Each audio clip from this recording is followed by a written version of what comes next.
Hello. Once again, I'd like to welcome back our good buddy Erin Siegel, who's here to help us do some talking about microtransactions. Let me begin by saying, CCP, why are you doing this to me? I'm trying to come in here and talk about the potential and positives for microtransaction game models, and you gotta go and just... Alright, for those of you who don't know already, a little while back, EVE Online adopted a micropayment system where you can buy clothes and accessories to make your avatar look cooler. Like this monocle here. As of the time of this recording, that monocle costs $70. I wish I was making that up. I'm sorry, I know we're always trying to be the calmer voice, it just kills my soul every time I see a major company screw up microtransactions this badly. It's not rocket science. James has been called in to do monetization design on a few projects, and yeah, it's tough, it's real work. But I mean, to bomb it this badly takes some real effort. And B, microtransactions aren't going anywhere. They're probably the way of the future for our industry. Steam recently implemented broad free-to-play support. We've already seen the online gaming world embrace the power of microtransactions, and I guarantee you the next generation of PSN and XBLA will support in-game micropayments as well. Many people may rail against the emerging microtransaction trend, but in and of itself, I don't actually think it's a bad thing. When done well, I think microtransactions are better for the consumer and for the industry. They let the consumer try out titles before they invest, set their own payment scale, and potentially acquire assets that'll go up in price. And they also let the industry avoid a lot of problems with piracy without having to resort to terrible DRM. Additionally, a microtransaction model allows developers to cater both to the consumer who wants to spend $5 and the consumer who wants to spend $500, rather than just trying to sell everything regardless of value to the consumer who wants to spend $60. And this is all great, but only if we do it right. But right now we seem to be heading in the other direction. Companies seem to be interpreting microtransaction to mean free-for-all gouge fest, and if we don't cut it out, that greed is going to get the better of us. Games that could make money in the current market will sink under the weight of untenable prices and player backlash.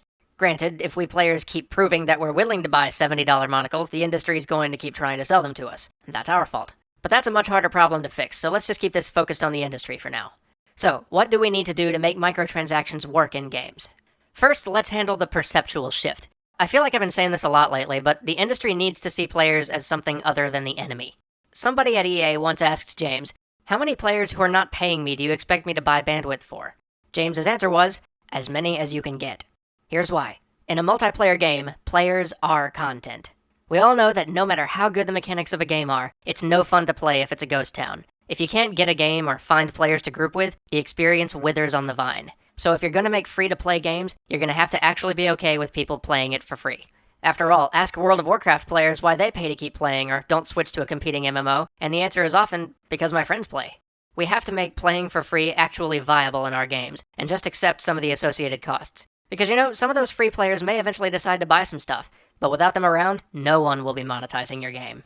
Which brings me to my second point. Let players earn every type of currency in your game, even the ones they can also pay for. The Koreans have this down, and to my mind, this seems mind-blowingly straightforward, but it's something we have an almost universal revulsion to in the US for some reason. There's actually no good business reason to stop free players from earning pay currency in games. You need to have it be a remarkably slow process, but there's no business justification for preventing someone from gaining access to all the items in your game if they're actually willing to put in the time and dedication to earn it in-game. Now, usually when James first tells game companies that, they always recoil in horror and tell him that no user's going to pay for their game if they can just earn currency while playing. That is strictly not true. Giving away currency has 4 major advantages. 1, players feel as though the game is fair and it's not going to make them pay at any point. Many players are turned off by the idea of free-to-pay microtransaction games because of that nagging feeling that the whole model's just a scam to weasel more money out of you. But if players know they have the option to earn all the store's items and no one's forcing them to pay anything, they're a lot more likely to begin playing in the first place. 2, using the in-game store and free-to-play titles is sort of a magic barrier for many players. It's something that seems difficult and foreign and unnecessary to many people until they actually use it. Across the board, microtransaction games report that as soon as a player uses the store once, they're way more likely to monetize again. Many of you may have had this experience with Steam or XBLA. Think about how much inertia it took to get you to download Steam and make your first purchase, or buy your first pack of DLC. Second time came a lot easier, didn't it? Number 3, if you've balanced earning pay currency in your game anywhere in the ballpark of well, many players will eventually decide that their time is more valuable than the small amount of money it takes to purchase currency. Bam, you just converted some of your players into paying users. And the best part is that they feel more comfortable giving over money at that point, either because they're already deeply invested in the game, or simply because they feel the game's given them a fair shake. Again, the choice to make these purchases is theirs. The game never forced it upon them. 4, if you don't do this, you effectively exclude everyone without a credit card or without disposable income. And that means you're often cutting out a big chunk of the 14 to 21-year-old players who make up such an avid part of gaming communities. Often, these are the guys who provide ancillary services to games, such as maintaining wikis and putting out YouTube videos.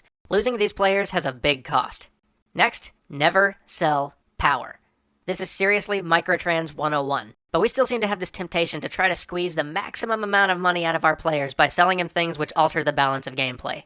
This is the absolute quickest way to make players feel like you're taking advantage of them, because selling power really does force players to pay to play. After all, when you're balancing your game, which players are you going to cater to? The people who are monetizing or the people who aren't? What you want to sell is convenience. Things like extra bank space and character loadout save slots. Those are great. They're utterly unnecessary, and at first every player feels like the default amount is going to be plenty. But sooner or later, anybody who's dedicated to the game is going to find it totally worth a few dollars to have some of those extra features.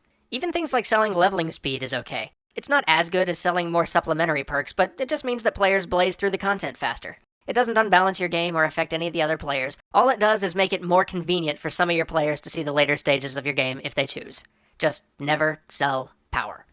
Next, always keep your monetization plan in mind as you build the game. You can use monetization to incentivize the type of player behavior you think will create the best overall experience. There are several Korean MMOs out there that only allow players a limited number of lives each day. Once they're out of lives, they have to pay to refill them, or they can't play until their lives refresh the following day. This ends up forcing the player base to get better at the game, which in turn, at least in the developers' minds, creates a better gaming experience. Likewise, Zynga usually offers the player the option of paying or getting their friends to help, which encourages the player to bring in more of their social network and expand the community rather than paying, though arguably that one is a wee bit more evil. If you think about how you're going to monetize as you build, you can use it to make the game more enjoyable, make paying more palatable, and make the whole experience feel less disjointed and tacked on rather than figuring out how you're going to monetize near the end of production. You should also never, ever, ever split your community. Say you've got a multiplayer game and you only allow paying players to partake in certain maps or specific zones. You've not only effectively decreased the size of your community, but you've also cordoned off paying players from the non-paying players, which is a terrible idea, because one of the best ways to get non-paying players to eventually pay for in-game goods is to have them hanging out with the paying guys.